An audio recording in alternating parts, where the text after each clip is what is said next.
never feel like it's a good decision after I do it. I never have. Even the night, the other night, I went and saw Robert Earl Keen at St. Joe, and it's a good time to do it. And this old lady offered me a cigarette, and I don't know why, but she did, and I smoked it. I don't know what kind of cigarette it was, but it was great. Then like the next morning, that's all I could taste. What do you mean? She like randomly? She just she was just kind of sitting next to me, and she was digging in her bag, and she saw me like, look, she had a little fanny pack on, and I was like, what do you got in your fanny pack? And she was just like, my cigarettes. She had like 3 boxes of cigarettes in this fanny pack, and she just handed me this ciggy. And I was just like, righto. What was it? Was it a menthol? I couldn't tell. She had like, I know she had some reds in there. I think she had some Camel Crushes. Like she had like she had a variety in there. Yeah, it was pretty funny. But I was like, I'm gonna listen to Robert Earl Keen and smoke this cigarette. That's I don't know, that works together. Oh yeah, 100%. I was like quite a few beers in. It was perfect. I didn't know you could smoke out there at that place. Well, it's outside. Yeah, I mean, I guess, but it's still kind of like, I guess I just didn't know you could smoke out there. Yeah, I mean, maybe you can, maybe you can't. I mean, well, nobody was going to tell you. I would hope not. Everybody else was doing it. So. Oh, were they really? It was probably packed. It was packed. Yeah, you couldn't even walk around in there. Yeah. That guy that owns that place is a good buddy of mine. I've heard he's a cool guy. He is the coolest. Curtis. Curtis Lowe. He has the green room is kind of like he's got a little like recording studio.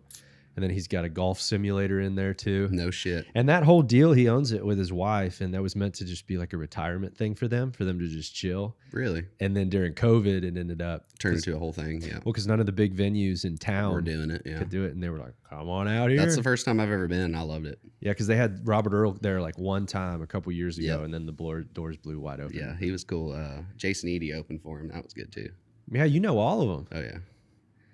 Yeah, there's like a little bit of a separation sometimes with the rodeo people and the Texas country thing. I've always thought that was a little bit odd. It is, yeah. That there's not more of a connection. I know, yeah. I have a suspicion why, though. Okay. I don't know if I want to say it, though. By the way, are we podcasting right now? Yeah, we're casting. Okay, I didn't know. Usually it's like 1, 2, 3, go. But no, I know. I'm freaking sure. Weird. I should probably start telling people this is the best way to do it. I'm glad we did. Yeah, you just free flow it. Mm-hmm. And if there's any stuff that you want cut, we're not going to. I think we should just raw it. It should just be raw live. You wanted to say raw dog it. Yeah, I did. Yeah, I appreciate it. We should raw dog this podcast. We should raw dog this podcast. I appreciate you holding back on that. I'm not going to let you, though. I'm not going to let you. What was I talking about? The St. Joe thing? Or something? No, the Texas country music, like rodeo people. Because there is, in the music deal, and I'm not even saying I'm like Mr. Cowboy. You've seen cowboy music. Yes, yeah, sure. But even in the cowboy thing, there's like always somebody who's more cowboy. So I'm always like a little bit skeptical. Like sure. I had somebody the other day, you real cowboy? And I'm like, I don't do it for a living. You know, it's like, take it easy. There's different kinds of cowboy. For sure there is. Anyways, there's levels to it. So there is. But then there is kind of like a certain standard that like you're just playing dress up. And I don't know exactly what that standard is. But anyways, there's a lot of guys in music that are just playing dress up. And I think that they get kind of intimidated. Oh, for sure. And so they don't want to be around the rodeo cats. Yeah, no, I could see that. And I think that's a lot of times why that's happening. Yeah, but it's like you don't have to necessarily be able to rope or know everything about cattle to be a cowboy. I mean, I don't know. I think that the definition of a cowboy at the end of the day would be, for sure like somebody who's handy, somebody who can ride a horse or work cattle or, Western lifestyle stuff. But I mean, doesn't mean if you know the cowboy code, I think that's the most important thing. Like, what is the cowboy code? Cowboy code is just being truthful to yourself. So I believe if you think you're a cowboy and you want to be a good person and you have manners and you stand up for yourself and you believe in what you do 100%, like, I mean, that's all a cowboy is, really. I mean, it doesn't matter if he's out there day working every single day or, rodeoing for a living or playing cowboy songs. I mean, if you believe in what you're doing, you can wear a good shaped cowboy hat and call yourself a cowboy. Yeah, but being true to yourself is really important. Yeah, that's what a cowboy is. Well, but part of that too is knowing what you are and who you are. So I'm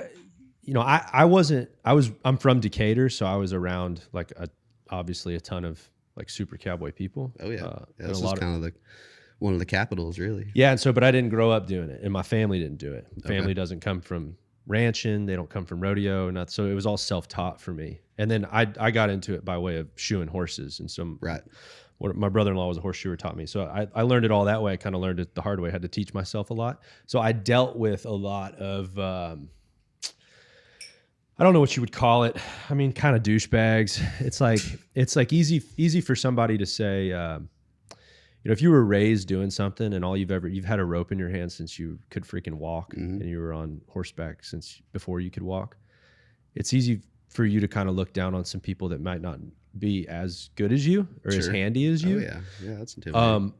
Which is not cool. But the only time I'm okay with it is if somebody starts bumping their gums a little bit too much and they're like the most cowboy thing in the room, and it's like, all right, buddy, let's see how. That's what sucks for that guy is everybody knows he's probably the least amount of cowboys. Maybe he's got a starched Wrangler jean jacket on with his 13 WZs and this brand new Resistol straw hat sucked down and all this stuff. And I mean, there are wannabes or whatever, and that's fine, that's cool. But I'm just saying, like, in terms of being true to yourself, like when you're saying you don't necessarily have to be able to like, rope or ride or be that handy or anything to be cowboy. But I feel like I'm pretty cowboy, but I couldn't shoe a horse. well, I guess that's kind of my point though, is there's varying levels and varying degrees to it. So you can kind of lose yourself.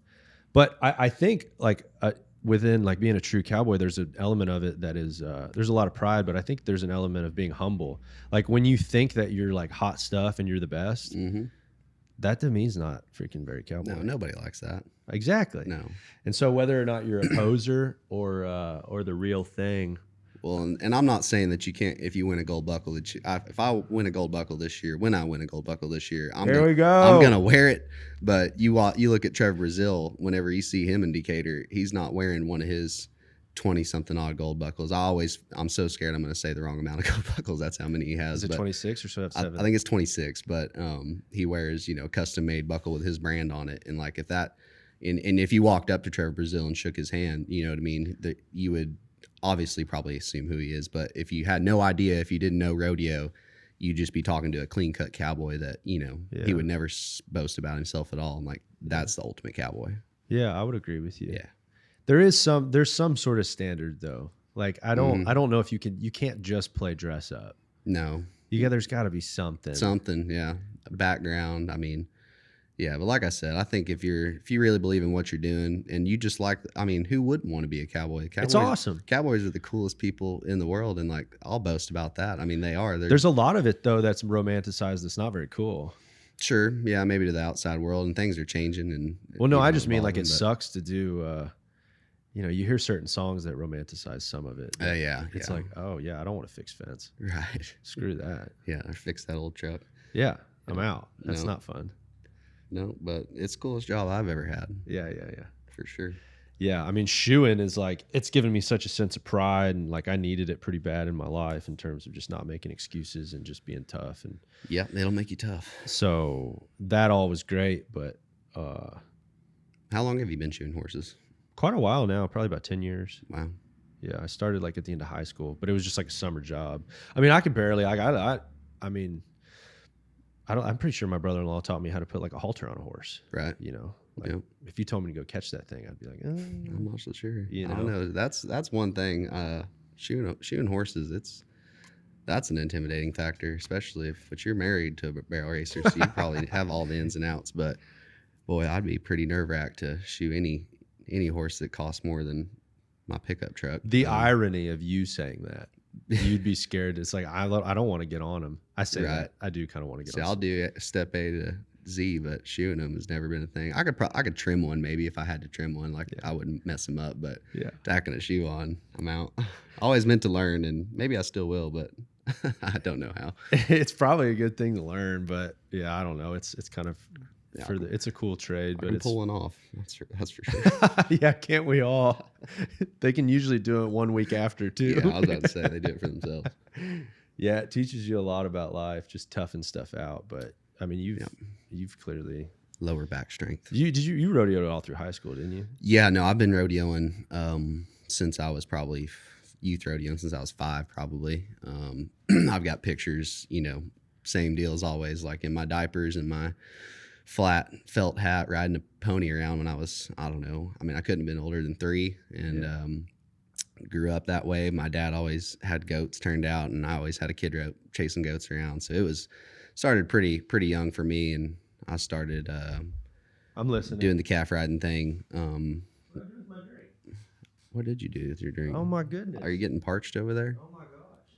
That's kind of an important thing to have. Micah, we gotta get. Might as well just bring that pretty bottle out here. Well, we're not. We're just drinking water. Is that it, Steve?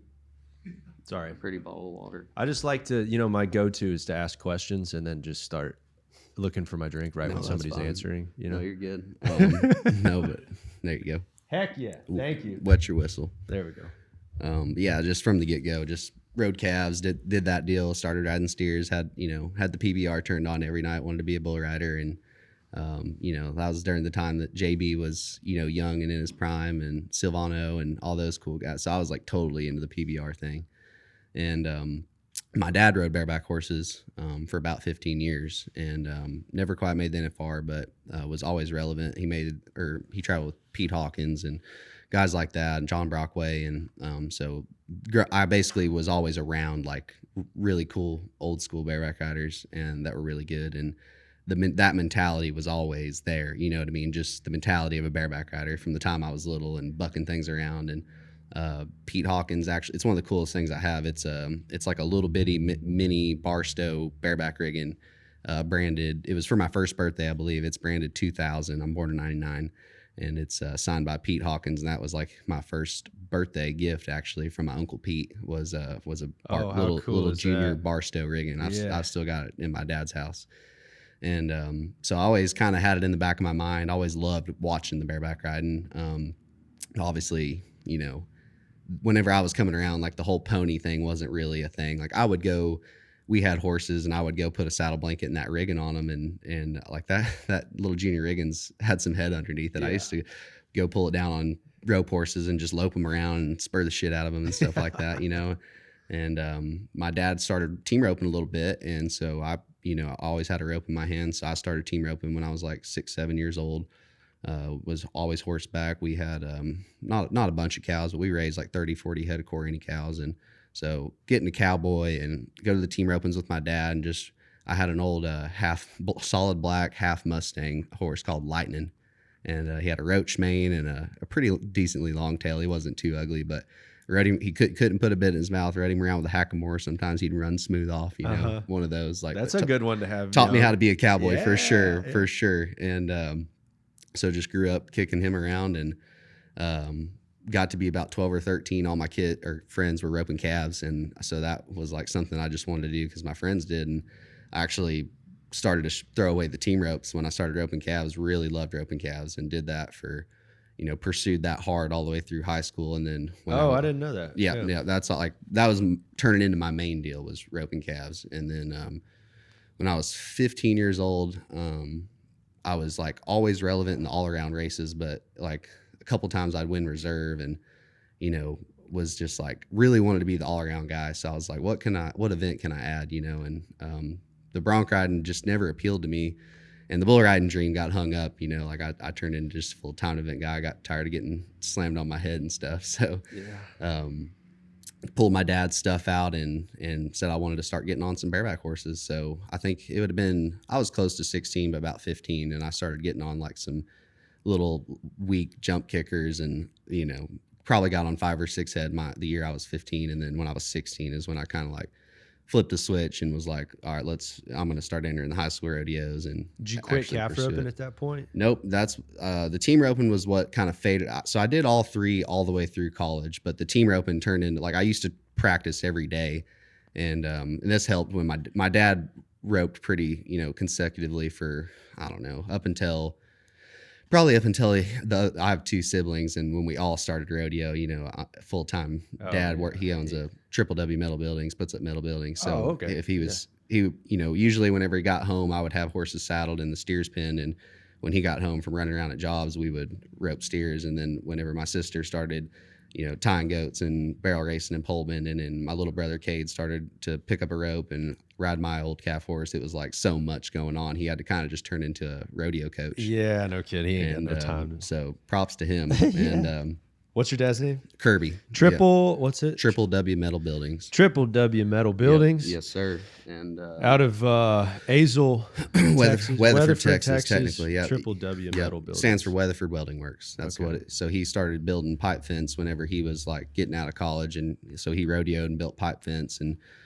did that deal. He grew up in the Houston area, real poor, single mom. He had two sisters, and just kind of one of those deals. He was just a hooligan who ended up getting a bareback rig and put in his hand, and was never afraid to work hard, and always made it happen type deal. And so did he teach you most of everything, or did you end up kind of going more like get some coaches? For sure.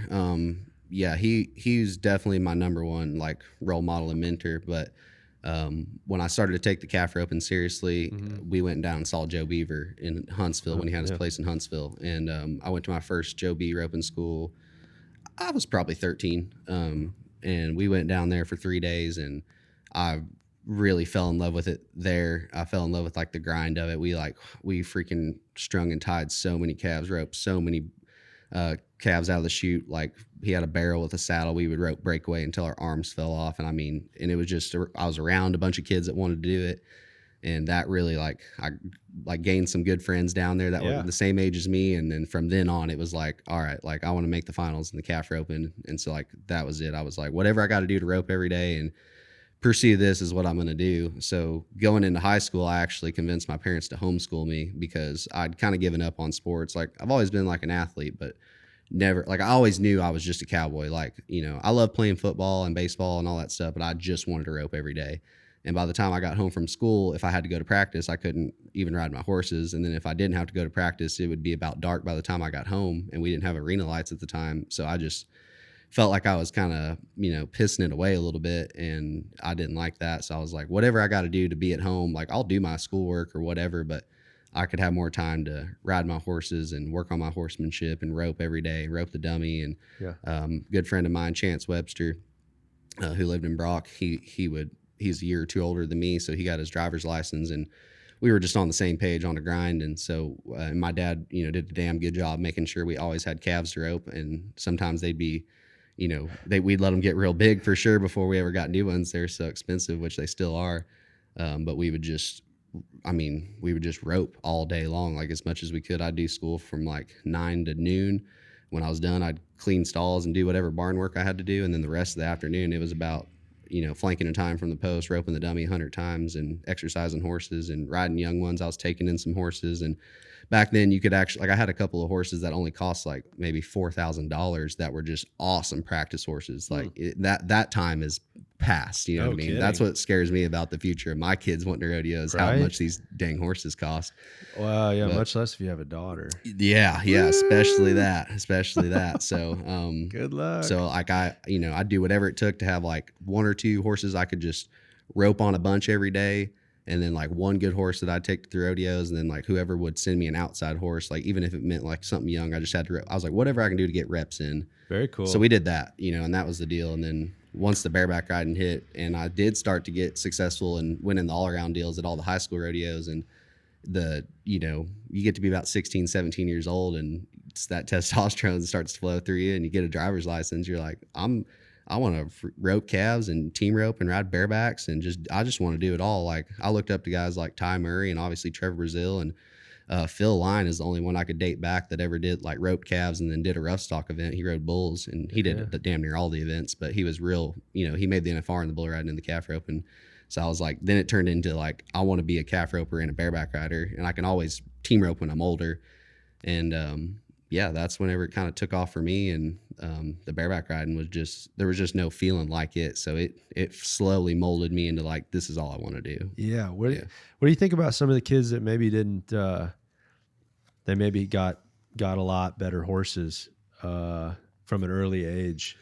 Yeah, that's kind of, I would say, what shut me out of the calf roping. No, like, I've never been like I didn't grow up poor. I was never on my own. My dad worked very hard for what we had, but he always made sure I was going to earn everything that I had. So like I had to put in the work too. Sure, I didn't have to pay for everything, but if I wasn't going to put in the work and practice every day, and in a way, I don't think he would ever make me quit if I sucked, but if I wasn't winning, I wasn't happy. And obviously I felt like I was letting my dad down, who was paying my fees and feeding my horses and getting me to the rodeos. Sure. So it was like, once I was getting into college, like, and I feel like I've always been pretty independent, but I was like, maybe without him having to tell me, I knew that I was going to eventually be on my own. You know what I mean? I wasn't going to go to college and be like, hey dad, like I need some money to, I'm out of hay or whatever. I was like, I'm going to college now, so I need to win and make this happen on my own. And I felt like that was the only way that was going to, keep me from staying right where I was, like get into that old school mentality of like, if I don't win, like we go back to eating like pork and beans, Yeah, like, I struggle with the idea, like thinking about having my own kids and then them rodeo and I guess doing anything in life. I feel like there's a real big importance to making kids confident and having a lot of success early, because that confidence can lead to taking some extra risks in life, like in a good way. It can give them the confidence to go for some things. And you got, but you can't raise them like sheep. Exactly. But the flip side of that is if they don't ever really face any real adversity, like everything's a little bit too easy for them, like life's going to kick them in the teeth at some point. Yeah. And it's like, if you don't, it will. Yeah. And then like, what are you going to do?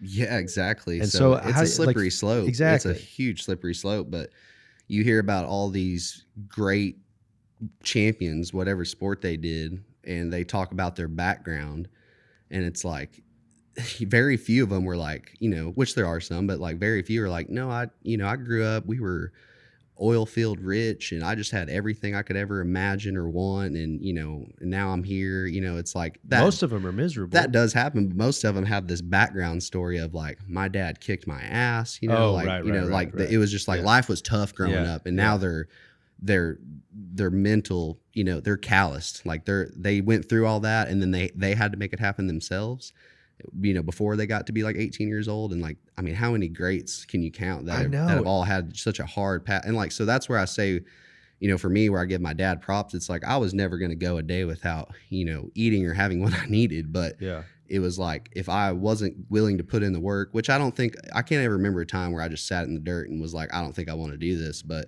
it was like, I knew he was counting on me to handle my part, so that he felt like it was okay to help me get to the next step. And he always helped me get to the next step, but I had to want it, and I had to get there myself. Yeah. Or you like see kids that they just get interested in something like at a very surface level, and then the parents just throw the kitchen sink at it. Yeah. And give them everything. And it's like, dude, we haven't even decided if, hey, is it cool if the smoke goes up in that camera there? Yeah. Is that cool? Yeah. Yeah. Right on. But yeah, it's like, there's no extra drive to like see if they actually really want it, and you just throw a bunch of money at it. You can't. I mean, I feel like I've thought about it a lot. Like, I'd want my kids to have everything. I would never want them to feel like that their dad didn't love them or they didn't have what they needed. Obviously, but it's like, and I think I got to take that from my dad. It's like, if they're not showing me themselves that they really want to do it, then I'm gonna pretend like I don't care if they do it or not. So it's like, if you want to play baseball, like, well, I'll get you everything you need to play baseball, but you're going to show up to every practice and try harder than any kid on that team and show me how bad you want it, or we'll go home and, build fence or do something, until you really show me that you want it. And that's kind of how my dad always did it. And, like I said, we were never neglected or anything like that, but it was like, or even, and there was some punishments to things. Like if your stalls were dirty, you didn't clean your stalls for 2 days. It was like, sorry, like, I don't know that I have the check to go get these calves, you know what I mean? Like you let your horses are standing and good for piss him. And shit, you know what I mean? So it was like priorities were there, you know what I mean? And every kid sure is gonna complain a little bit, or not me. I was understand, perfect, dude. You were? I believe was that. So perfect. Give your mom gray hairs. Yeah, right. How about your mom? Are they your parents still together? All that? My parents are separated, but I'm still very much in touch with both of them. And where's she at? She lives down the road. Oh, cool. Not very far from me, and And yeah, no, I've got great characteristics from both of them. Yeah. And like you were talking about music, my mom's the one that would, she played a lot of music, so that's kind of where I got that from. And Oh, really? yeah, Oh, okay. so we yeah, no, it was just one of those deals. I always just tried to be better the next day, and that's just kind of continued on up until now. I'm 25 now, and Yeah. still trying to stay on that path. Yeah, heck yeah. Yeah, man, y'all have such a grind. What a lonely journey. Rodeo. There's a lot of similarities to the music thing, but we get so much more attention and like I guess I don't know. I think there's actually less loneliness. Oftentimes you have a band around you. There's some people that you can go through it with a little bit more. But even the idea of you guys travel so far for such a short amount of time, at least, I mean, we'll be there all day at a place, right? And then get to interact with all sorts of people. And you guys got to go to Slack at the next deal. But not always. Like, I mean, obviously it takes a little bit more to set up y'all's equipment and everything. Like, you got to be there accordingly or whatever. You might get there when the rodeo starts and not pack up and leave until the whole parking lot's gone. But I've always thought that, we live like rock stars, and it's cool to, see what y'all do, because it's like the guys that I get to meet, that play music for a living, it's like our lifestyle is just really not that much different at all. Yeah. And the similarities that come with it, and the fun that comes with it, and traveling to places, and the vices. Yeah, all that. I mean, stuff you got to look out for. It's incredibly the same. I mean, we're in a way, like I'm sure you can say that you got the best job in the world, just like I can. And what's better than traveling around the country with your best buddies, doing what you love for money, you know what I mean? And not necessarily having to work, like, of course I work. I have a dumpster rental company, and you shoe horses, but at the end of the day, I'm a professional bareback rider, and you're a professional songwriter, music player. So it's like, at the end of the day, you got to work hard, but it's like the main thing we get to do is like, man, like I don't feel sorry, but it's like I wish everyone could experience it, because there's nothing like doing the lifestyle. Yeah, because the outcomes are cool, and the stuff you get to do is really cool, but the part that people don't really see is the work that goes in between. Sure. And that goes for both of them. A lot of people I talk to, I just talk so much, and it sounds like a cliche at this point, but like getting addicted to the process rather than the outcome. Yes. And like my journey's been such a steady simmer. I haven't had like a big explosive moment, but I've also not gone backwards. It's just been like a steady climb. Sure. And some people, kind of make you think that that's like a bad thing, but I'm super thankful for it, because it's made me just really enjoy the process, like the work that goes into writing a song and making a record and going out and playing the shows, and just that whole process, rather than just getting addicted to, like, if this first song I put out just exploded, like I would have zero perspective on the work. Would not feel the same. And it actually wouldn't be as rewarding. And everybody's story is different. That's one thing that I've learned. I think this really hit me after I made the NFR in 2020, when I was 21, and then I ended up breaking my back, and I got to rodeo the last 2 months, but I didn't make it in 2021 when it went back to Vegas after COVID. Yeah. So I felt like I never really made the NFR, and something I obviously struggled a lot with my mind, and I had to like learn something, that everybody's path is a little bit different. Okay. And it's like literally everybody's is a little bit different. Well, what do you mean you struggled in your mind? Were you just doubting yourself? Well, it was hard, because like I knew I belonged there, and it's like I'd made the NFR during COVID, so like the most not difficult, but I mean in a way difficult, but very different year than any other year, right? So it's like, even though I was there, it was like not in the Thomas and Mack where I dreamed of going since I was 2 years old, and it was like I went there, I competed, I did well, and it's like all you want is to make it again after your first time. I was still young, and I was like, this is going to be it, and then the next year things go back to a little bit more normality, and it goes back to Las Vegas. And granted, like, I broke my back in Odessa, which is like the first rodeo of the year, pretty much. Like, I think it was like January 8th that I broke my back. I had surgery on around like the 20th of January.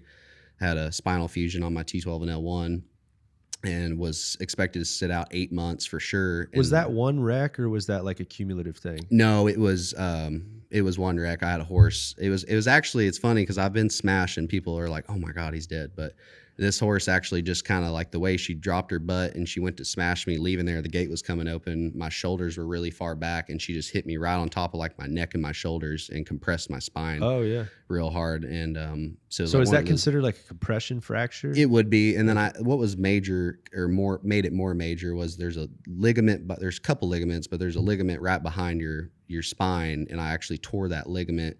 So I was very, very lucky that it didn't end up going any worse, or else it could have been, a whole different story. But, sitting out that year, I was expected to sit out 8 months for sure. And he was advising I probably sit out the rest of the year, being that, I would come back around August and that, may or may not be enough time, or obviously probably not enough time to make the NFR. Yeah, barely enough so it wasn't worth it. Exactly. Yeah. But I like put my mind to it and got on my first bareback, I think a week before Dodge City in August, and started rodeoing with $0 won this first week of August. And my first horseback, I was like 89 points at Dodge City, and I was like, here we go. Like I was like, I'm just gonna pretend like I'll be the first guy to make the NFR in 2 months. And I ended up 23rd in the world. So dude. It was cool. But I was like watching the NFR that year, I was like, man, like dude, I made it once, like, but I've never been to the Thomas and Mack, like, and then I had like my best friend Cole Reiner, who I'd traveled with that year before.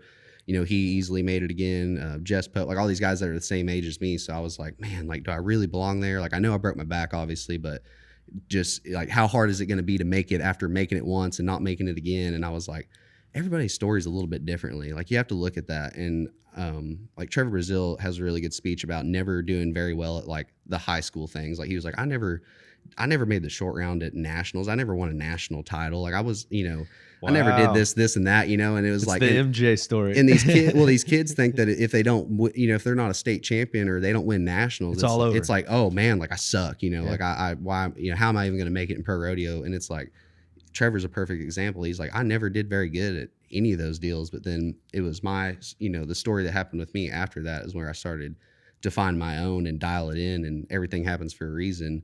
So it's like, for me, it was like, I had to just tell myself like, everybody's story's different, but now I can, I've got the pen and the paper. So it's like, what am I going to do about it coming into this next year? And it's like, well, I'm going to, not to sound cocky or anything, I'm going to step on their throats and go for it. Like I do belong here. I can do this. So it's like, my story's different. I had that happen, but I told myself, I was like, I'm never going to watch the NFR from the couch again if I can help it. If I plan to make the NFR, I'm going to make the NFR. So every year since, I've been very blessed with health and I like the energy, dude. Year. Yeah. That would be the probably the bigger difference between what I do and rodeo and like y'all is. But your story could be different. You don't know when you're going to come out with that song that you may not even be totally in love with, and then totally. Next thing you know, it's you like don't know. You wake up the next morning and you've got 8,000 new followers, and people are calling you, and and I think that's going to happen for you. You're very talented, obviously. Well, thanks, dude. That's the only reason I was bringing that up. I was just trying to get a compliment. No, but that idea, because I grew up playing sports and stuff, so like that mentality of like, let's freaking, I'm going to step on their throats, like I'm going to win this thing. Go. Is like part of why I like music is that only gets you so far. I mean, it's an art. It is right? an art, yeah. So it's like we're talking about how you make people feel. Yeah. Right. Yeah. So it's like it's Turning got people like on. Yeah, it's got that little fruity element to it where it's you can't. If I were to walk out on stage with that mentality to a certain degree, it's like, okay, that's a little. Or you're not playing heavy metal. It's a little weird. You're trying to, you're trying to. You got a different sound, a different vibe than anyone. That's the coolest part, and like no different than, okay, put it this way, like in the bareback riding, all the fundamentals are the same. It doesn't matter where you're at, who you are, where you come from. All the fundamentals for bareback riding are the same. Like squeeze your hand, lift, set your feet, keep your chin down, keep your shoulders back, hold your free arm still. Like all the fundamentals are the exact same. Where it's like in music, everybody, I mean, maybe the fundamentals are the same, but they are, everybody's different, and no different than when you watch the top 15 guys at the NFR and the bareback riding. We're all trying to do the same fundamentals, but every single guy looks a little bit different. You know what I mean? It doesn't matter if you're the same height and weight or not. Everybody does it a little bit differently. Well, that's why any event that's judged that's where I actually tend to like those more in a way, because there is some gray area. Oh yeah. Like I know that makes kind of everybody uncomfortable because we love things to be clear cut and black and white. Yeah, but most of the beauty in life kind of lies in the gray. absolutely. You know, it's not about, but somebody just thinking you look better when you do it. Yep. I mean, that's kind of that's the beauty. That's the poetic nature of it. Exactly. And then like no different than there's times where you feel like you should have won and you didn't, and then times when you won and you maybe knew you shouldn't have. You know what I mean? It's like, I mean, it goes both ways. It So does. It's like you got to take it when you can get it. I know. And it sucks when it doesn't go your way, but like it's part of it. And like I always think about you guys playing music and doing all these things. I'm like, they're all like, the goal is the same. You know what I mean? It's like, sure, there's different levels, and I'm sure guys have different aspirations, but it's like you're out there in a sense with the same fundamentals as, you know, there's a lot more music players than there are bareback riders. I can tell you that. And you have your one unique sound, the one unique way you play guitar or write songs, and it's like that's what makes you unique. It's like your story's different than everybody, so it's just a matter of time before I don't feel like happen. People in rodeo or talk a bunch about that. Like I don't hear a lot of people talk about that. Like lean into what makes you into your uniqueness. You know, I think I find myself to be like a very visual person. I've always felt like things came maybe a little bit harder for me than like maybe other people, whether you call that like a talent thing or just like the way things come naturally. Like I always use my little brother as an instance. Like he's the youngest and he's always been very, very talented at like whatever he chooses to do. Like from the start, you know, it's like he understood it like right away. And I always felt like I had to kind of work at things, which he works his ass off, but I always felt like I had to work at things like twice as much to just to get like it figured out. You know what I mean? Like it just didn't come natural to me, whether like I get anything out. Yeah. It just didn't come natural. And like, whether you talk about playing football or roping or bareback riding, like it definitely took me maybe a little bit longer than most other kids. But like I was just determined I was never going to quit until I figured it out and developed a style and figured out a way to win in a sense. So, you know, moving on to now where like I feel like I'm still young, but you know, I'm going into my 4th NFR. I'm 25 years old. I feel like I'm stepping into the first initial start of my prime, if you will. Yeah. But it's come from like a lot of visual representation of like the things that I want and the things that I want to accomplish and like what it's going to take to get there, which for me is just a lot of hard work. And it's like, you don't have to work out every day to be a world champion bareback rider. I can tell you that right now. Keenan Hayes, he's a true cowboy. Like he probably laugh at you if you try to give him, you know, your workout routine. Like he's just naturally strong. You know, he's in great shape. He's just a cowboy. Like he just goes out there and does his deal, and that's what works for him. But I know for a fact if I, you know, just cowboyed around and, you know, did a little bit of, you know, drank a little bit too much or didn't really eat right and showed up to the NFR. Friggin' went on podcasts and smoked cigars. Hey, cigars are good for you. They're good for your mental health. Yeah. But, you know, that for me, just I don't feel like I'm prepared. And the only thing that I like to think of before I nod my head on a bareback horse was the fact that I showed up. I've been training all week. I've rode this horse a bunch of times in my head. Like I'm physically prepared. I'm mentally prepared. Everything's right. My equipment feels good.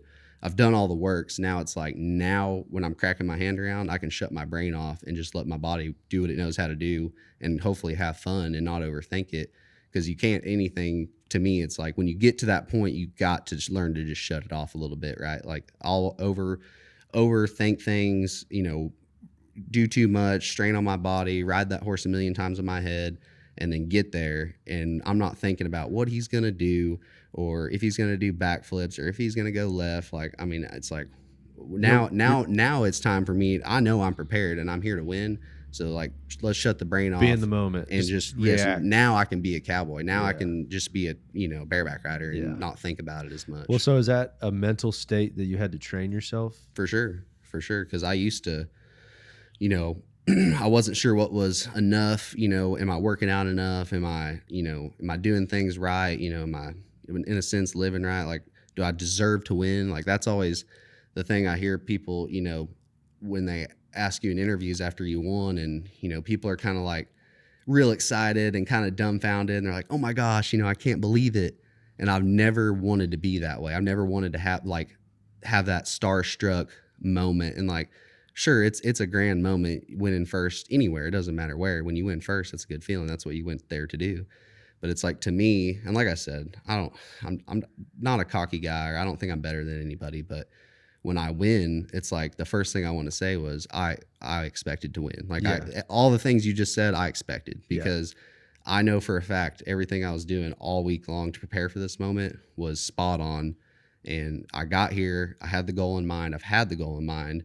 Now, I was blessed with the right horses underneath me and the health to do it. But everything I did leading up to this point was supposed to happen because of the things I did leading up. Yeah, if you don't believe that you could do it, then you might as well not be there to begin with. Or it's just not going to happen very often, and like True. That, I would never want to just win something huge and just be like, wow, did I really do it? Like, I really won first? Like, just like your brain can't compute how, like, sure, you're excited or whatever, but you're like, and yes, you have to be humble first and foremost. I'm going to give thanks to God. I would not be here and doing what I'm doing if it wasn't for him. All the crazy things I've endured and injuries and everything. It's like, number one, like, open that book and stay right with God. The things you can learn. Or even giving you it's a blessing to even have the drive to want to do it. Yeah. Oh, absolutely. Just to have the mindset, like, and that's just what obviously I'm going to do everything I can down here with my body and my mind to win. But it's like, I definitely have gone in and out of reach with like my relationship with Christ. And I know whenever it's strong, nobody can beat me. When I'm at my peak mental capacity with being right with the Lord and just feeling his blessings being showered down upon me and the things that he works in my life that sometimes I don't see or forget about, but then I sometimes have to backtrack to remember. It's like, holy smokes. Like he's been doing this all along, Well, and sometimes the blessings aren't exactly what we had envisioned. Not at all. No different than breaking my back. But people ask me about the back injury and I don't complain about it or wish it wouldn't happen. I'm like, that was the best dang thing that ever happened to me. That's great. That's good to hear you say, because typically people associate blessings with things that we just immediately assume are like, quote unquote, good. No, I'm bad. You got to have the bad things roll in or the unfortunate things roll in so you can learn and grow from that. There's no growth from, great things happening all the time. Sure, we all have aspirations to have a great life and, every day should be great. And I mean, I live that way. Every day is but we were just talking about being a parent and how you raise a kid. Like to raise a good kid, like there's got to be some adversity, right? Yes. To be able to build character and perseverance, you got to give a kid something to persevere through. So like, why would God be any different? You think he's just going to let us just roll through life? Nope. If anything, I think that's one of the greatest curses is people that, everything just goes great for them all the time, no adversity. And I'm like, are you sure that's God doing that for you? Right? Exactly. Because it might teach you some pretty bad habits and stuff. I got a pretty good friend of mine that's, he's been clean for a while, but he was pretty bad off into some stuff. And there was one day we were talking, I think I've told this story before on the podcast, and there was one day we were talking and he had said, the last time I got pulled over, I had, stuff in my console and I was drunk and, by the grace of God, that guy, he let me off. He didn't take me to jail. And I go, well, did you quit after that? And he was like, well, no. And I'm like, so you mean to tell me God made sure he didn't take you to jail so you could continue to do drugs and drink? Yeah. And he was like, oh, wow, I've never thought of it. I'm like, you sure that was God and not somebody else? Yeah.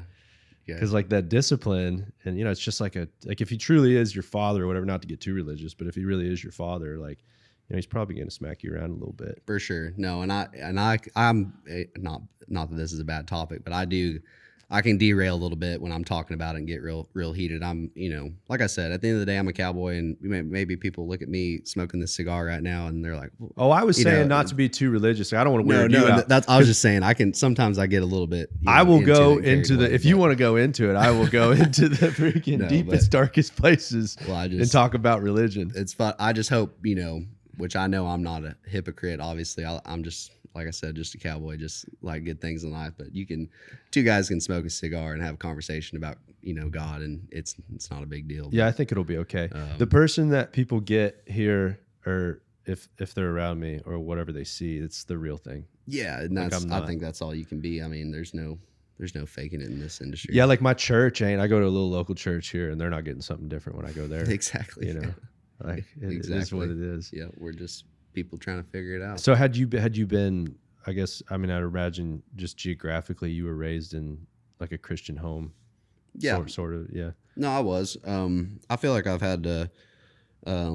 I've definitely developed my own relationship with Christ over the years. I mean, everybody's got to grow up, obviously, and some people you see as kids grow up in a house like that, and kind of just different representation. Maybe they get a sour taste or something, and they don't pursue it. But it's been. I mean, I'm sure everybody can relate to an uphill and downhill battle with trying to figure out what you're going to do, or obviously devoting time to him. But I think it's like the things he's done in my young adult life that were just there was just no mistake about it. It's like in understanding, and honestly I got to give credit to my wife, who I got married in April, and it was just in April. It was just in April. Yep. Oh, well, congrats. Thank you. Yeah. And and there's a reason why I married her, because she's been the one. Like, I wasn't necessarily distant with my relationship in Christ, but like ever since we've been together, like she's always kind of held me to a standard, and maybe that's not even a good word. Like, she's always just been real, open and upfront about how, with her relationship with Christ, which is like, she always is working on that. And like, she's the type that you'll open her car door and she'll be blaring Christian music, and it's like things that, I didn't do, and it's like, she keeps me in line and on track with that. Now, now it's like it's just like working out. Like, I'm not going to go a morning without, reading a devotional or something out of my Bible, or giving thanks mainly. Like, I feel like if you're a very thankful person, then good things will come. And dude, it's treat crazy people right, but how quickly I can become unthankful. Oh, so, I mean, I can. It's absurd. Yeah, in the day, like, even though, like I said, and that's why you got to work at it every day, because think about how many days on end you could go with just being sour and not accepting anything that is being put right in front of you. But that's why I've learned, it's like, I mean, yes, I feel like I bust my ass to be successful, but if my relationship wasn't like it is right now with Christ, I really don't feel like I'd be where I'm at, even remotely close to where I'm at, because he's the one that's just kind of paved the way for me. And you gotta give that guy props. You gotta give that guy props. Be thankful, man. There's so many things to be thankful for that you don't even think about. And it's insane. And that's a whole nother rabbit hole. But just be thankful for your overall life, and the fact that you get to wake up, and it doesn't matter how hard things are or not, or if you're healthy and you got a good person to spend your life with, and you get to wake up in the morning and chase after something that you want, you know what I mean? It's like, it don't matter how long it takes till you get it. It's like, if you have the opportunity to like you said, enjoy the process and go after it, then like, that's in its own, I mean, that's a perfect life right there. And then when you obtain it, right, like you were saying, like when you do get what you want in life, it's like that's not even the grandest part. It's like looking back at like, wow, that took a lot of everything. I've never been proud of anything that was easy to do. No, there's nothing, no meaning behind it. Maybe not no meaning, but it's a lot more fun when there's like a lot tears and blood and hard work, and it was something you got to watch unfold over time. You're like, I'm going to get this. And then it happens. You're like, I knew it was going to happen. I didn't know when, maybe next year, maybe in 10, but I'm going to keep chasing it till I get it. No different than that gold buckle. I told myself I was going to win one at my first NFR, and I didn't. And my second, and I didn't. And my third, and I didn't. And my fourth, I have an opportunity. So I'm going to keep saying that I am until it happens. Yeah. What? You're, second in the world? Third. Yep. Okay. Yep. Third in the world and climbing. That's what I'm talking about, dude. Yeah, I'll be there the first, I think, week. Well, we're gonna have to meet up. Yeah, I'm curious about the mental part of it. It seems like some of the old school dudes have some things to say about some new school guys, where I can see a little bit of what they're saying, or maybe sometimes like the workout regimen and all the extracurriculars that go along with like being a top tier athlete can sometimes almost cloud you mentally, where it's like, dude, you just got to go out there and freaking, I mean, I'm saying this like it's so easy, but I see what they're saying, because you got to do what works for you. And it's like, I think, it's different for everybody trying to figure that out. But like I said, like what works for me, probably ain't going to work for Keenan. And there's guys that you feed off of and relate to, and there's, guys that want to do the same similar thing that you're doing and believe the way that you're doing things. And, and I think, trying to, if I'm going to say anything to like the next generation of guys, it's like, not that I think everything that I do is perfect, but it's like, if I were to put on a rodeo school or whatever, and it was only by me, I would be telling them, obviously I would just be showing them through proof, like what I did to get to where I'm at and hopefully where I'm going to be. But it's like, it's not that those other guys couldn't teach you about bareback riding or whatever, but it's what works for them, just might not work for you. And it's taken me up until a year or two ago to really figure that out. Cause and it might change on the given day. And that's what's so cool about like Casey Field, 6-time world champion, was he's always been a hard worker and mentally prepared, but like what that guy, I mean, what worked for him, it might change on a given day, but he always knew exactly what it was going to take to win that day. And it didn't matter if it meant training hard, all week for that 1 or 2 horses that he had drawn, or, or just spending time with his family and, not really worrying about it and showing up to the rodeo, not even really knowing what horse, or, maybe knowing the name, but he never looked into that horse, or, it didn't matter because he was like, I'm just going to, that's what was going to work for him that day. Yeah. So it's like you take a little bit from guys like him and you take a little bit from guys like, that are over here. And it's like, for me, like I said, it's not like, I don't think that me training every day as hard as I can is going to, ultimately get me that gold buckle. Cause like I said, you don't need to be just in intense shape or a certain body fat percentage to win a gold buckle or whatever. But it's like, for me, I have to know going in that I trained in a sense harder than everybody. Like, I feel like I'm faster. I feel like I'm stronger. So, but a lot of the words, it's all a mental thing. You're talking when about it comes down to it. Yeah. How I feel, like, yes. So I feel stronger. Yes. It's how I feel, where like what's going through my mind before I crawl over that bucking horse. It's like, did I need to drink, 2 beers a couple hours ago to just chill myself out and do this? Or did I need to drink a gallon of water and go for a run that morning? It's like, whatever it takes to get that mindset where you feel like you're at home, you're in your body, you're seeing everything. That's when I know when things are crystal clear. I feel like that's whenever I'm at my best. And that's not getting too revved up. That's not getting too nervous or like worried about the outcome or worried about who's there watching or how much is on the line. It's like the higher the stakes, the better it gets. Simplify it's like it. And it's so cool when you can like take a deep breath and have like one of the best horses in the world at probably a very high stakes event and be like running your hand in. And for me, like I always like to be as kind of as fast in the chute as I can. I've always like had that mentality, like when you kind of go over the bar, like turn the switch on, get in, get out, like show the judges that you're here to win, get the buck and shoot, get your shit right and go. You know what I mean? Like don't mess around in there. So it's like, and that also keeps you from thinking about anything. But when you're at the NFR and you don't have that luxury, the rule at the NFR is you've got to have your hand run in your rigging before the horse behind you leaves the arena or you get fined. So, because it's a production, they want you to be ready. So when you're got your hand running in the 5th or 10th round, in the TV pen, and you've got, this badass horse that maybe you've had it before, maybe not, pretty much all 15 of them, you got a chance to be 90.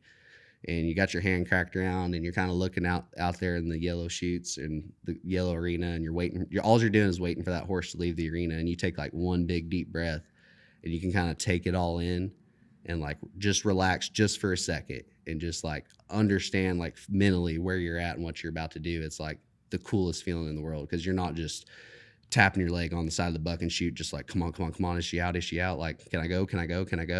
It's like, nope, take a deep breath. Like, I'm, 5th round, 10th round NFR, like got whatever underneath me. Like I'm fixing to, you're in total control of your own mind. I'm like, I'm fixing to spur this thing as hard as Is there a specific one or maybe a couple that stand out in your mind where you were just mentally in total control, regardless of the outcome, where you just had that feeling? Yeah. And I talked about this a little bit, not long after Joey Austin we did a little podcast together, back in, it had been, I guess beginning of March in 23. And this was right after I won San Antonio, and I had Gunfire, and just kind of the way things leading up to this the way it happened. I'm not going to say that I like dreamt of this, but like I'd never had gunfire before, a Frontier Rodeo company, and they've, she's world champion, and guys that, very rarely are they even 90. It's usually 90 plus. And that short round at San Antonio is so cool because it's like there's not one in there that you don't want. And the way they do the draft is, or they don't draw the short round. They let you come up there and select your horse, but the order is completely random. So it doesn't matter how much money you had coming in or no average, nothing. It's like draft day is like completely randomized. There's 11 guys in the short round because they take one from the wild card, and then there's 12 horses to pick from. So even the last guy gets at least one to pick from. And the first 2 years of making the short round at San Antonio, back to back, I got to pick dead last both times. I got on the same horse both times, and it went pretty good. But I was always like, man, I can't wait to have like a top 3 or 4 pick at San Antonio and be able to go up there and pick Virgil or Nightcrawler or Gunfire or Stevie Nicks. One that's you're like, hell yeah, I got a chance to win first. And I remember them going down the list, and it was everybody kind of already has their number one pick in mind, right? And most of them are kind of the similar, same horses, and I didn't know, obviously. I was like, I'm just going to wait till they kind of say my name, and I'm going to go up there. And I ended up being 5th pick. And for whatever, the guys behind me just had their set horses that they wanted to pick. And they had won the rodeo on Gunfire the year before. And like Virgil had gone, Nightcrawler went, Keenan picked Stevie. Someone went up there and picked Top Notch, I think, at Colin Pickett's. And then Lucia, that year I'd come from the wild card, and I heard Anthony Lucia come on the mic saying, the guy that may come all the way from the wild card round. I was like, no. And I remember I was looking at the little tag that had 16 Gunfire on it, and I was just like, no shit. I was like, I'm 5th pick, and I'm gonna get Gunfire, like the one they wanted on last. Like, how is this still Crazy. on here? Yeah. And as soon as I picked him, I was just like, no doubt about before I knew the draw, I was like, I'm going to go last. I'm going to win San Antonio. Like, I just was like in my mind, like, I'm going to be the last one to go. I'm going to win San Antonio. And I just started to think that, speak that. Sure enough, they draw the order, which isn't completely random, but just due to deliveries. And I ended up being 11th on the list. So I know I'm going last. So I'm like, that box is checked. And I was like, I'm just going to be I'm going to get ready, do my normal routine. And then when I get there, I'm just going to be completely present and just make this happen. And, they're rolling me up from the back, and I got, a couple of guys that are helping me pull, and I'm making sure everything's good to go. And I remember just being like, these moments don't happen like all the time. And I was like, and I said this too before, but I was like, it could and may never happen again. Hopefully it does, right? Like, hopefully these moments just keep coming and happening. But I was like, you don't know how many you're going to get, where you're at one of the biggest rodeos in the world, and you're getting on one of the best bucking horses in the world, and you've got a chance to like do something spectacular, like something great, like be 95 points or whatever it is. And I was like, but to do that, like, I've got to be just cool, calm, and collected and just expect it to happen. Yeah. And I remember running my hand in, and Gunfire is usually like pretty chill in the bucking chute, like kind of just ready to go. And for whatever reason, like I was sliding up to Nod, and she gave this big, climbed up out of the bucking chute and just had one little freak out. And I remember knowing that I was in the zone, because whenever this was all happening, like I remember just standing on the side of the slats, like usually you kind of get into your hand, or not freak out, but you're just like trying to make sure nothing happens. And I just remember just sitting there, and I was like, as soon as she goes back down, I'm just going to slide up and Nod. And as soon as she just like took her head off the chute and her front feet hit the ground, I just cool, calm, and collectively slid up. And the only thing you're thinking of with Gunfire is she going to turn back to the right, or is she going to turn back to the left? Because she always does one or the other. And I was like, I didn't really care, but I was like, if I had to prefer it, she'd go to the left. And the last 2 years, she'd gone to the right. And sure enough, went out there, hit twice right in front of the bucking chutes.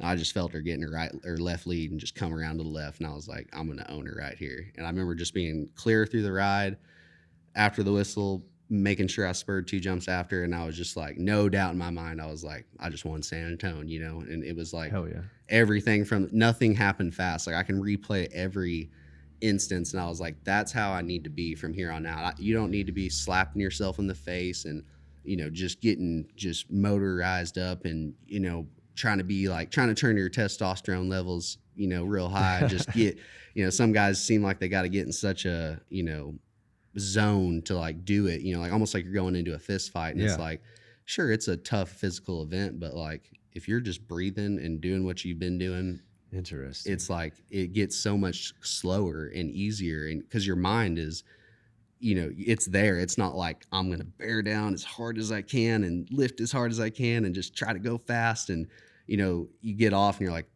maybe you made a good ride, maybe You're you like, what didn't. just happened? It's like a blur. Yeah, you're like, I didn't even see a jump. You know what I mean? Like I hope it looked good. Yeah. Like I'm wondering what my score is, but no, it's like when you're just calm, like almost. And I think I take some of that from roping calves, where you're like, high pressure situation, short round, high call. Your calf is not. Yeah, that's all finesse. Yeah, if he's not wanting to stand in the rope and shoot, and you're just having to sit there with your horse backed in the corner waiting for a good go, Calm. and everything's, you're trying not to let all these things, they're announcing, you can hear the announcer, he's high calling the short round, he's got to be 8-9 to win the roping, and you're waiting on your calf to stand up. It's the same thing. You can't just be like, oh God, like I hope I get a good go, like I hope I get a good start, I hope I don't break the barrier, like I hope I don't miss, like because I mean, you want to go far enough into that. I mean, you still have an animal between your legs, or you're exactly it's catching all that energy, or you're hyped up and your horse is, now he's not wanting to stand in there. It's the same thing for a bucking horse. You got to be. They feel your energy. I 100% believe that they can feel a fly on their back. So no doubt. Whatever you're putting in on that buck and shoot, when you get in there and you're calm and you just pet them on the neck a couple of times, it's like it's all good. They feel more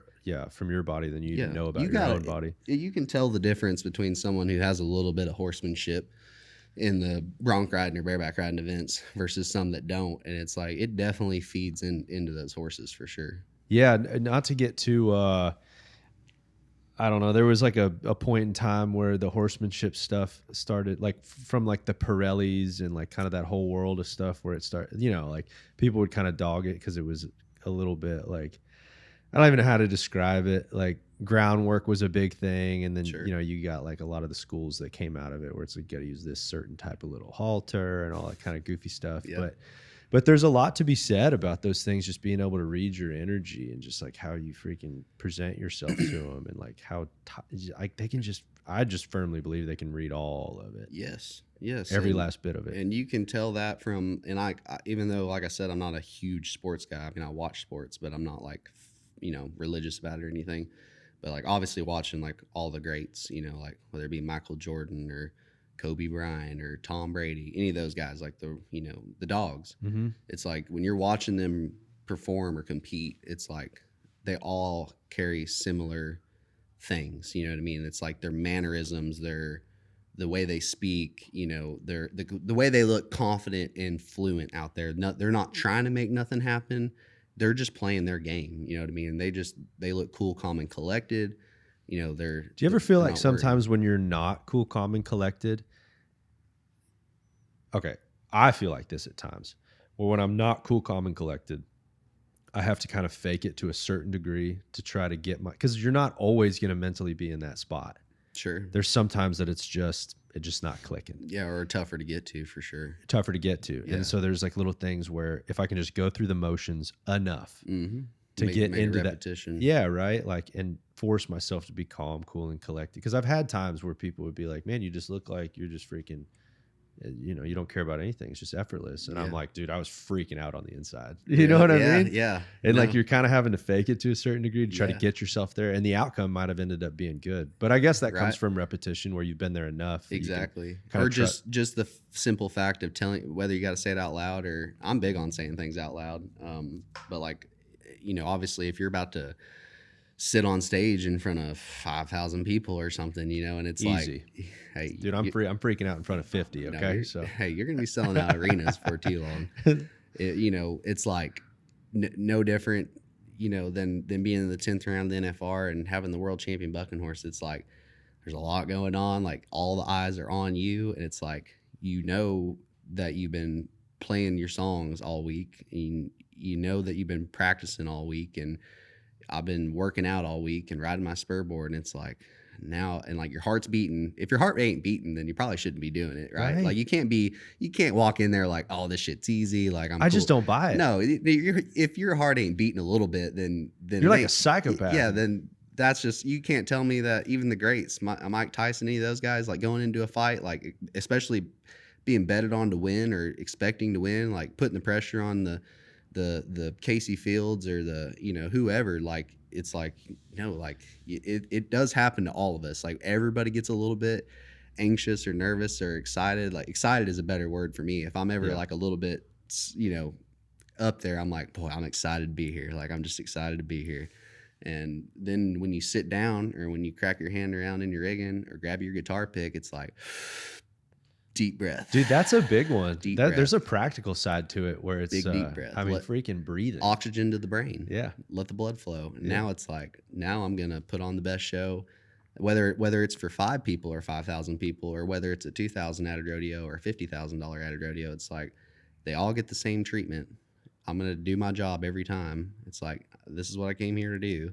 So it's like, and sometimes you find yourself putting more pressure on your situation than there is, just to make it fun. You know what I mean? Yeah. Like I said, when you're playing around for 5 of your buddies, or, pretend you're playing at the Grand Ole Opry, whether. Dude, I get more nervous with that. Right. Yeah. Dude, I still do. When I show people a song, I get nervous. That's practice pin stuff. Like I get more nervous to do good in a practice pin situation because there's no music.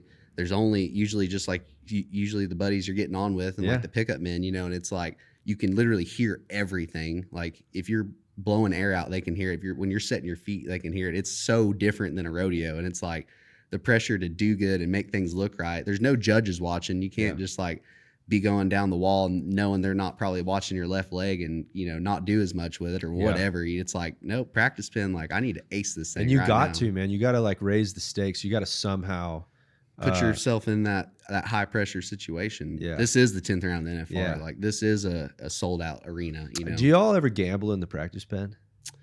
That's, I've tried before. I think you should, man. Oh, for sure. It Just exists. Put something on it. Every other sport, it exists. And we usually only get on, I mean, I can say for myself anymore. I used to get on like all the time or like as much as I could. But now it's like we get on at the Stay Smith clinic over Thanksgiving weekend. Usually we'll get on like whatever they're not taking the NFR for practice. And it's pretty intense because it's usually like we'll do like from 8 to 12, we'll do like fundamentals with the kids or like the younger guys and put them on the spur board and make sure their equipment's good. And like some kids have never been on one. Some have only been on 15 or 20. Some have been on 50. So it's like you just put in like you start your whole school and you're going through basics.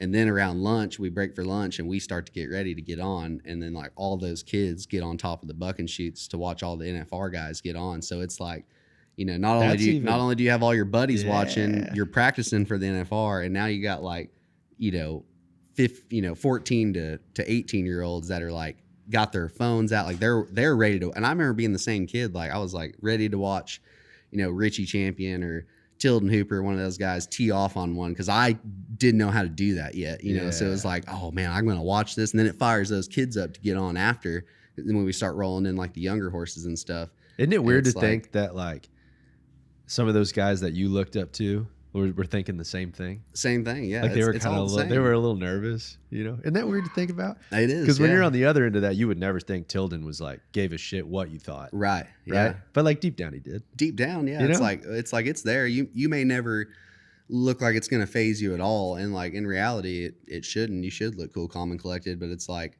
there's that little spark in your brain that's like, you need to perform now, and it's like. But that's what's cool about it is you take that pressure and you put yourself in those high pressure situations all week long and think about it. And like, that's where music plays into a big role in my life is like, I love to be on a run and listening to like, sometimes just my music, but like I've got a whole playlist that plays like a lot of the similar music that they play at the rodeos, like a lot of the rock and roll music they play at the rodeos. And what's funny is in my live set, like I play I play White Wedding. Yeah. Like every rodeo I've ever been to plays White Wedding. Yeah. And when I played at my show, a lot of people are like, "Oh my gosh, I can't believe you played Billy Idol. Like, who would have ever thought you play White Wedding?" And no I'm kidding. Like, just every rodeo I go to plays like it. Just for that instance, they used to always play White Wedding when they were running the flags before the bareback riding at the Weatherford Pro Rodeo. I specifically remember this. Like, they don't do it anymore. It's changed a lot, but whenever I would go to the rodeo as a kid, because that was like the one pro rodeo I would go to, like my hometown rodeo, and they would do like all the stuff, and then they've always bucked bulls there. That's what it is. They always buck a first section of bulls, then go to the steer wrestling, and then in between events they have flags. Oh, okay. So then the flag girls would come out, and I remember them. Every perf they would play White Wedding, like the beginning of it. Yeah. And so like there was times like I specifically remember in high school, like when flipping through my music, I had a different thing for different songs. But like when White Wedding would come on, I would picture myself having like Scarlet's Web of Pete Cars at my hometown rodeo.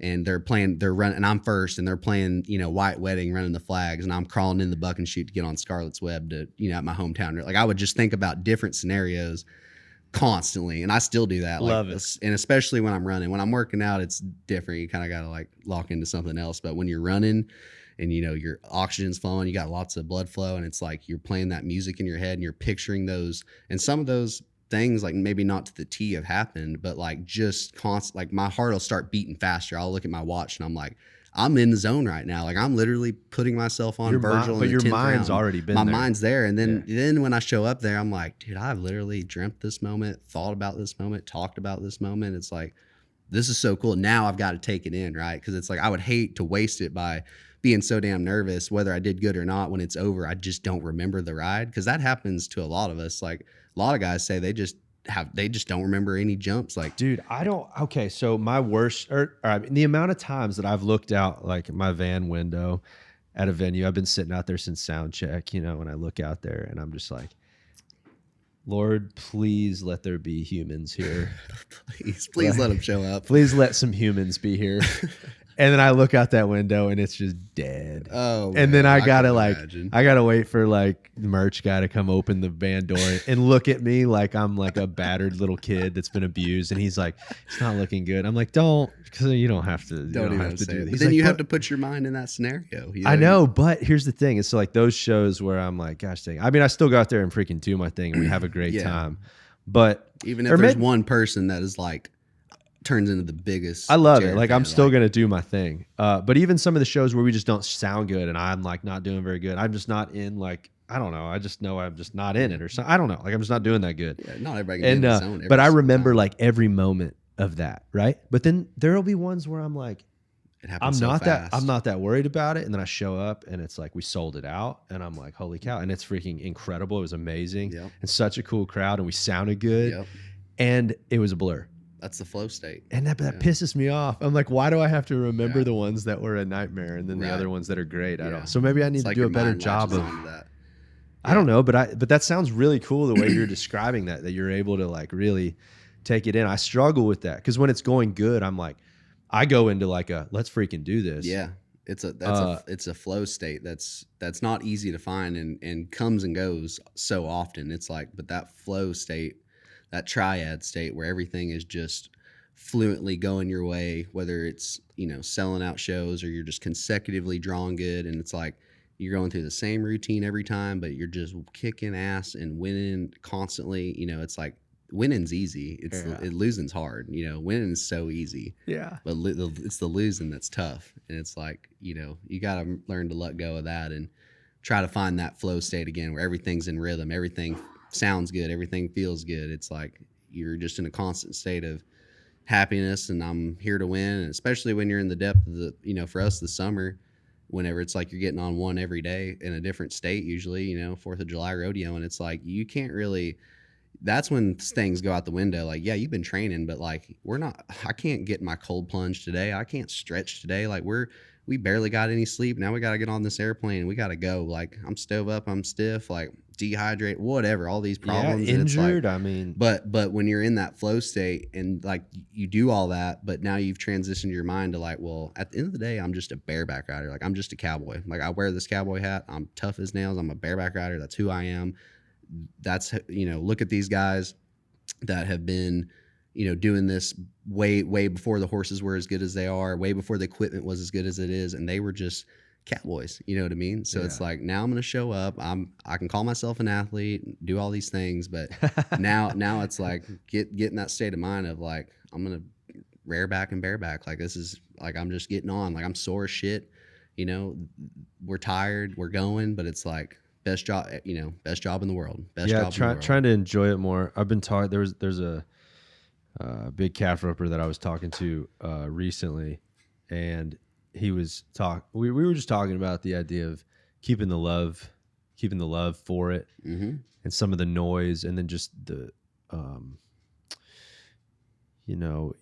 he enjoys the process, but in some ways the process starts to overshadow. Like, why the heck did I even pick up a rope to begin with? Yeah. Like, what did I even love about this? So trying to like find that little initial spark again. What's your why? Yeah, to a degree. Kind of. And so and then there was, so I had a conversation with him, but then I had the opportunity to go write and spend some time with a big artist. And, you know, he's in ways I can observe, he's kind of in a golden cage type scenario where it's like, you know, you're sitting out there looking and all sorts, like thousands and thousands of people, and you're in a fancy bus and all this kind of stuff. And he was talking about the idea of just getting together and just being able to jam. Like, let's just jam out for a little bit. Yeah. Because he's just, you know, you go to writing sessions and it all just becomes like part of this machine. And it's like, well, but who are you? Like, what do you want to say? Like, why did you originally started doing this because you just picked up a guitar in your room by yourself and you just wrote some things that made you feel a certain way. Right. So like getting back to that. Yeah. And then like the calf ropers, like he was talking about, you know, just going out and jamming. He actually used the words jam, which I loved. And because I didn't tell him the story about the other guy. And he was like, man, there was one day I just wanted to go out there, and he goes, you ever jam? You just go with your buddies and just jam. Yeah. And I was like, that's funny you say that. Those are the best times. I told him that story. You know, he's like, man, I went out the other day and I turned loose a calf and I just track it. No rope, you know, and I just go through the motions. Just think about it.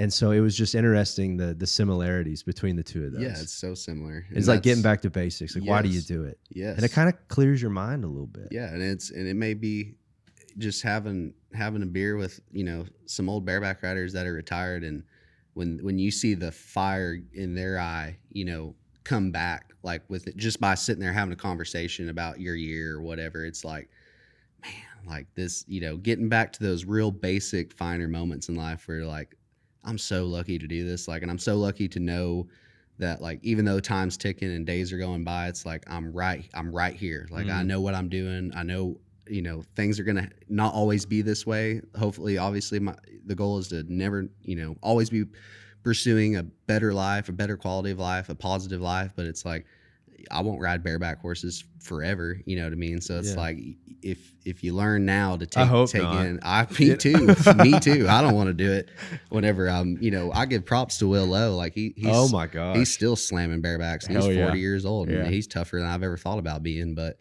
you know, this is all I want to do right now. And, I have other aspirations in life, and I feel like I'm always going to be pushing to be successful at whatever I do. But it's like, you know, right now, this is hands down. And, you know, I don't want to basically be the guy that's like, you know, rodeo's kind of just pulling you out. Like, it's like, all right, no more for you. Like, you're getting old, like you're getting beat up. Like, you know, it's like, I want to be able to just, you want to break up with rodeo. Yeah. I just want to conquer my goals. And I there's no way it's going to be, regardless of how you leave rodeo, there's nothing that's going to be easy about it, whether you've accomplished all your goals or not. But it's like, to be, you know, to wake up and almost in a sense, like no different than like when I'm, you know, praying to God and being thankful. I'm like, Lord, thank you that I'm 25 years old and I feel good.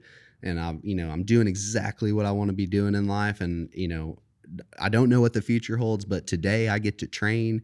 Today I get to choose to, you know, eat good foods and, you know, talk to positive people, and no different than like get all my shit done this morning. And then we get to have this good podcast and talk about good things. It's like, just keep life moving in a positive rotation, but like taking it all in, taking in all the good times, but busting your ass, you know what I mean? Yeah. Don't get left behind, but it's like, take it all in, understand that what you're doing is pretty damn cool. And hopefully, even if you're not in a space where, you know, you're not there yet where you're doing what you're doing, if you're pushing and pursuing what you want to be doing every day, then that's the process. And that's what you got to fall in love with. Beautiful. The determined mind, the dedication, all the hard stuff. It's like, that's what you got to learn to enjoy, or else life's going to be pretty hard. No kidding. Yeah. I've always taken the route. It's not really a matter of what I do. It's just how I do it. Yeah. I want to focus on how I do it. 100%. And the what can kind of change here and there. There's a lot of different stuff I'm into, but if I treat people right, yeah, I had somebody the other day I asked them like what their goals were, and they said, I want to treat people better than I do today. Yeah. And like, I want to be a better person. And it was striking, because typically when you ask people like, where do you see yourself in 5, the goals thing, it's like really tangible, like bigger house, earthly whatever. Yeah, I know. Yeah. And it was very like, I want to have a better relationship with my freaking wife and like treat my parents better. Things that and, matter. Yeah, it was weird, but it was humbling because it was so striking to me. Where it's like, damn, I would not have answered that question that way. Well, and I don't mean to go back to any other podcast. This has been a pretty damn fun one, probably the funnest one. But I did one with Teton Ridge is coming out with a few podcasts. I did with Ty Harris and Cole, and that's something that I've said this quite a few times before. But they asked me, it's kind of the same question, like what my goals are, or what I would like to be remembered as, type deal.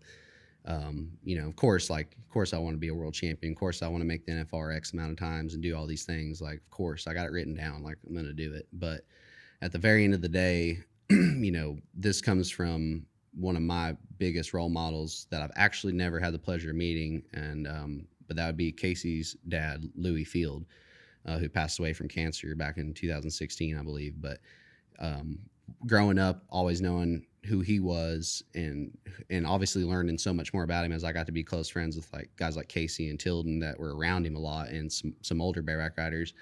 Louis's kind of motto was like, he's like, I just, whenever I go, I just want people to think that I was a good man and a great cowboy, or a good cowboy and a great man. He's like, nothing else really ever mattered to me other than that. Like whenever you're put in that pine box, it's like, what do you really want to be remembered as? Because I know there's some world champions that, that people might not even show up. So it's like, who you are at the end of the day. Like I said, live in the cowboy code. You don't have to be a cowboy to do that. You can be a regular person. You don't even need a cowboy hat. If you want to live the cowboy code and just treat people well and everything that comes your way, you have to know that was blessings from God, and who you are as a person is whether you're able to receive those things or not. And I truly believe that. So it's like, at the end of the day, if I accomplish all my goals, great. If not, if I can go down as a great man and a good cowboy, and all my friends can say that and have a beer around my casket saying that, I don't care if I win the world 10 times over or make the NFR 100 times over. It's like, that at the end of the day, that's all I could ask for. I can get down with that, dude. Yeah, 100%. That's where we end it. Cheers to that. Cheers to that. Absolutely, dude. Thanks for doing it. Thanks for having me. Resistol was the one I put out a music video, and Tim Ensley, he shot a bunch of footage for years for Resistol. Yep. And they were kind enough to let us use a bunch of footage. So we made the music video, and that's where Wild Horse Films, he's good shit. Yeah, so you're in my music video. I don't even know if you know that. Oh no, I did. Yeah, I was I'm driving here. I was like, because Tim sent me that. Yeah. And I watched it over, and I don't think I had your number at the time, but I was like, that's pretty damn cool. So I was like, I'm a big fan of your music, obviously. That's not why I was mainly for Resistol. That Resistol hats, that's all I'll wear. And but no, I cheers to that, and man, I think you're gonna go on to do great things, and hopefully we'll just be both jamming at the NFR one day. We're gonna jam at the NFR. I'm gonna have you up there with me at some time. That'd be pretty cool. I can play a little acoustic. Can you really? Yeah. Uh-oh. Not great, but I mean, I got 4 chords in me for sure. It's happening. For sure. Well, cheers. Cheers. Thank you. See y'all.